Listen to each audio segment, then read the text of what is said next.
നമസ്കാരം. പ്രധാന വാർത്തകൾ. തിരുവനന്തപുരത്ത് വിനോദയാത്ര സംഘം സഞ്ചരിച്ച ടൂറിസ്റ്റ് ബസ് മറിഞ്ഞു. 17 വിദ്യാർത്ഥികൾക്ക് പരിക്ക്. പരിക്കേറ്റവരിൽ 2 പേരുടെ നില ഗുരുതരമാണ്. തുടർന്ന് വാർത്താ വിവരങ്ങളിലേക്ക്. തിരുവനന്തപുരം കല്ലമ്പലം നാവായിക്കുളത്ത് ഇന്ന് പുലർച്ചെ 3:30-യോടെയായിരുന്നു അപകടം. തൃശൂർ കൊടകര സഹൃദയ എഞ്ചിനീയറിംഗ് കോളേജിൽ നിന്നുള്ള വിദ്യാർത്ഥി സംഘമാണ് അപകടത്തിൽപ്പെട്ടത്. വിഴിഞ്ഞം അന്താരാഷ്ട്ര തുറമുഖം സന്ദർശിക്കാൻ എത്തിയതായിരുന്നു 40ഓളം വരുന്ന വിദ്യാർത്ഥികൾ. നാവായിക്കുളത്തെ വളവിൽ വെച്ച് നിയന്ത്രണം വിട്ട ബസ് റോഡരികിലെ സംരക്ഷണ ഭിത്തിയിലേക്ക് മറിയുകയായിരുന്നു.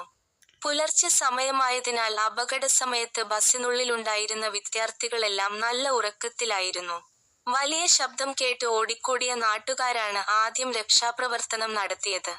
തുടർന്ന് പോലീസും അഗ്നിശമന സേനയും സ്ഥലത്തെത്തി ബസ് വെട്ടിപ്പൊളിച്ചാണ് ഉള്ളിൽ കുടുങ്ങിയ കുട്ടികളെ പുറത്തെടുത്തത്.